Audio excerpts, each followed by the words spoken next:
청년부 여러분 반갑습니다. 미리 공지를 드리겠습니다.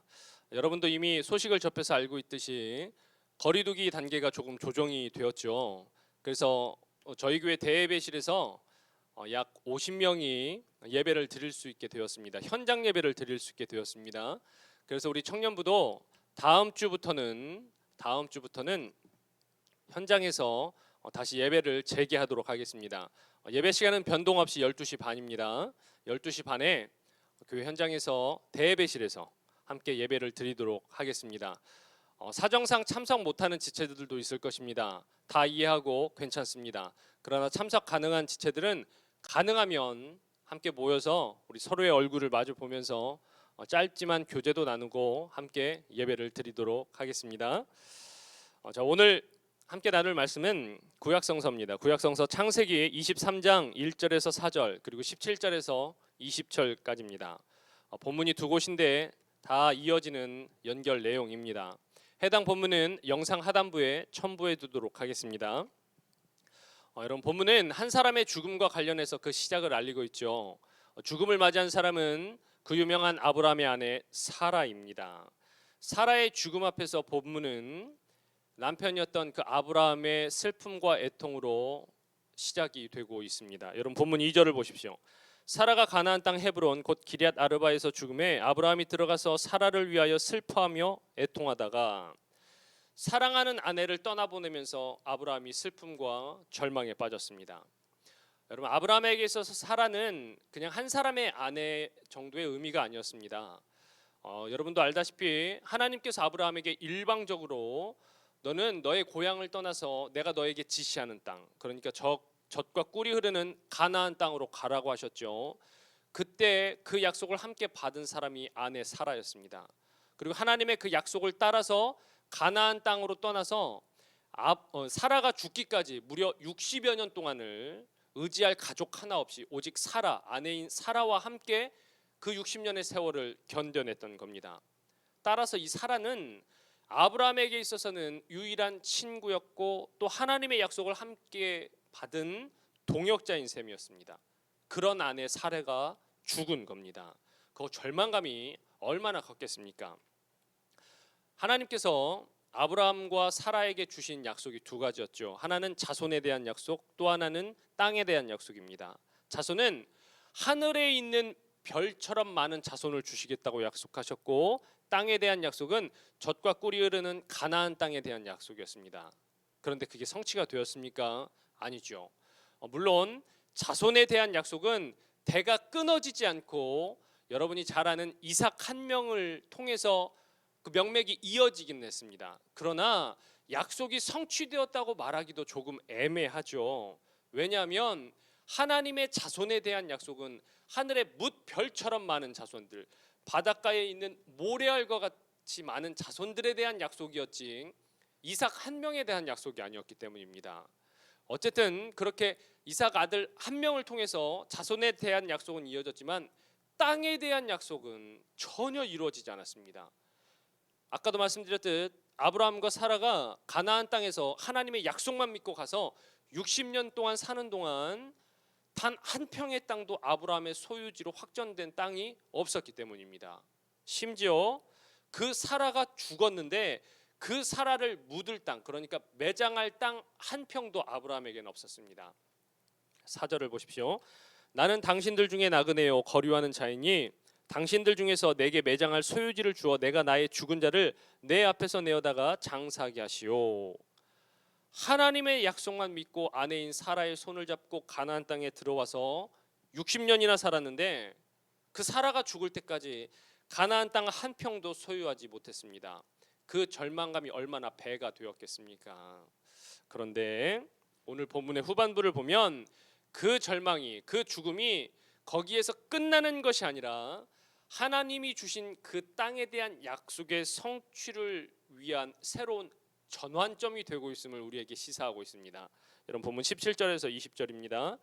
마므레 앞 막발라에 있는 에브론의 밭 곧 그 밭과 거기에 속한 굴과 그 밭과 그 주위에 둘린 모든 나무가 성문에 들어온 모든 해쪽 속이 보는 데서 아브라함의 소유로 확정된지라.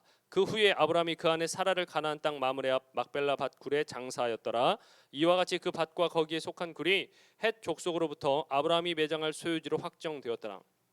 자 보세요. 지금 성경은 반복해서 이 막벨라 밭 굴이 아브라함의 소유지가 되었음을 확정짓고 있습니다. 연거푸요. 그만큼 이 사건이 아브라함에게 주는 의미는 큽니다. 아브라함이 그의 고향을 떠난 지 60년이 되었고 단 한 평의 가나안 땅도 소유하지 못했고 그 상황에서 아내인 사라가 죽었죠. 하나님의 약속이 여기에서 끝나는 듯 보였습니다.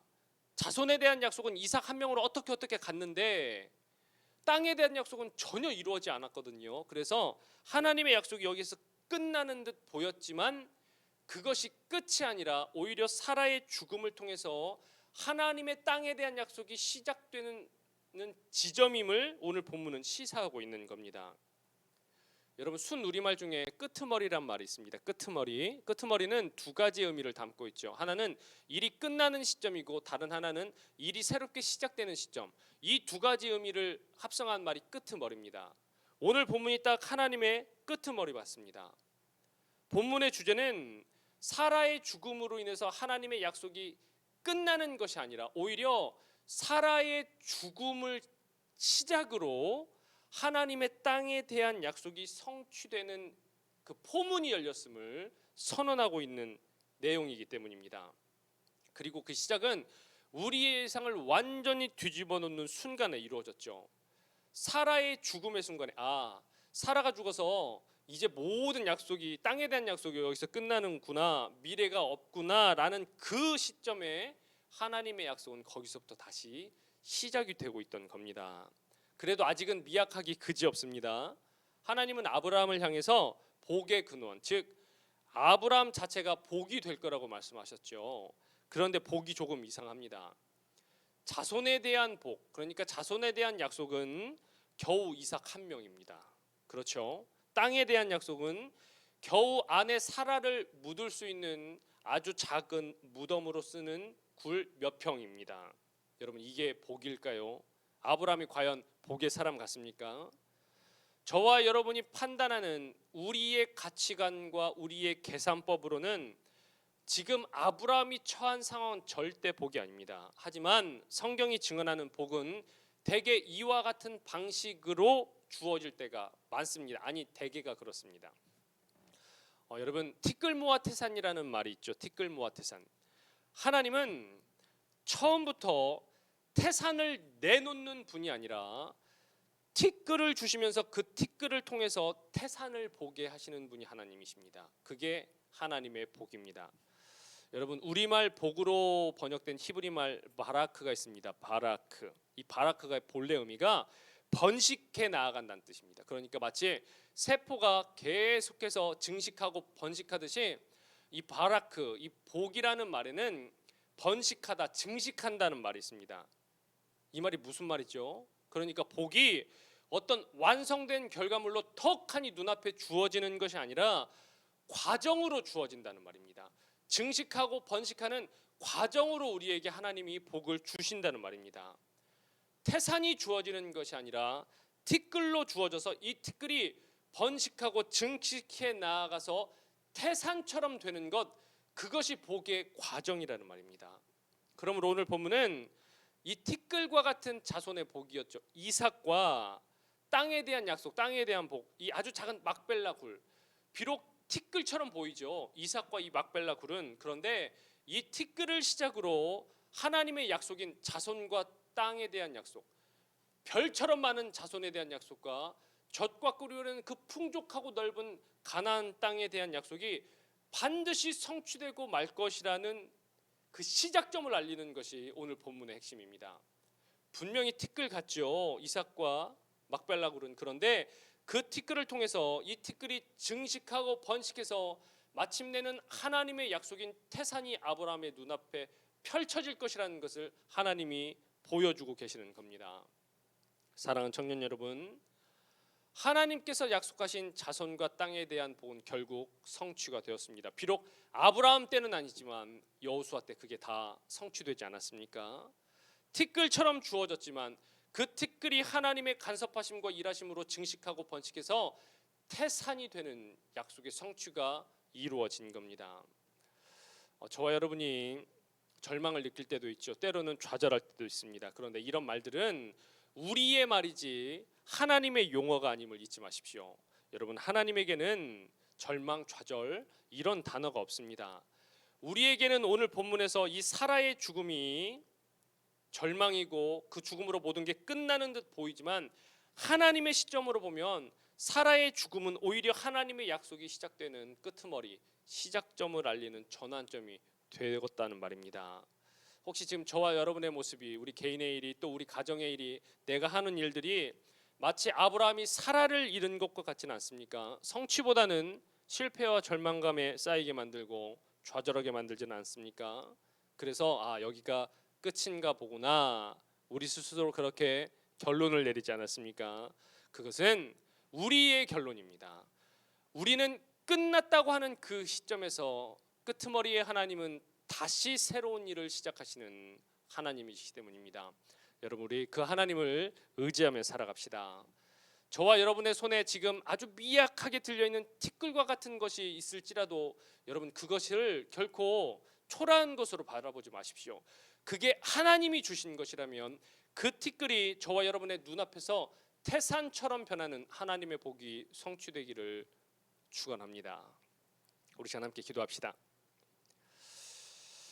하나님, 우리는 하나님께서 우리에게 약속하신 내용들이 빨리 성취되지 않고 빨리 진행되지 않고 눈앞에서 나타나지 않으면 바로 겁부터 먹습니다. 그러다가 화가 치밀어 오르기도 하고 분노하고 때로는 좌절하고 절망하게 됩니다. 그리고는 스스로 결론 내기를 여기가 끝인가 보구나. 그런데 그것은 우리의 결론이지 하나님이 바라보시는 우리의 결론은 여전히 또 다른 새로운 시작임을 잊지 않게 하여 주옵소서.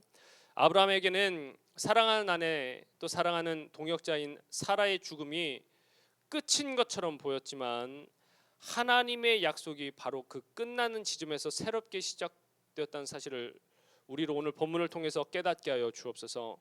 끄트머리, 일의 끝과 시작이 동시에 진행되는 방식이 하나님이 일하시는 방식임을 우리로 깨닫게 하여 주옵소서. 하나님께서 우리 청년들 한 사람 한 사람에게 주신 그 티끌들이 지금 다 있을 것입니다. 하나님, 우리 청년들이 지금 그 티끌을 바라볼 때는 실패감에 휩싸이고 패배감과 좌절과 절망감에 휩싸일 수도 있습니다. 뭐 일이 작은가, 뭐 이렇게 되는 게 없는가, 겨우 티끌인가. 그러나 그것이 하나님이 주신 것이라면 그 티끌 속에는 태산이 숨어 있음을 우리 청년들로 깨닫게 하여 주옵소서. 그래서 눈앞에 있는 그 티끌을 통해서 반드시 도래하고 반드시 성취되고 마는 하나님의 복, 태산을 미리 내다볼 수 있는 믿음의 담대함도 주옵소서. 그렇게 살아가는 청년들이 될 수 있도록 하나님, 우리 청년들 한 사람 한 사람을 주목하여 주시고 그들의 삶, 그들의 인생, 그들의 모든 여정을 간섭하시고 축복하여 주옵소서. 감사를 드리며 거룩하신 예수 그리스도의 이름으로 기도드렸습니다. 아멘. 여러분, 오늘 저녁에 단톡방으로 공지사항에 대해서는 재차 다시 한번 여러분께 말씀을 드리도록 하겠습니다. 그럼 오늘 이상 그 설교와 예배를 마치도록 하겠습니다.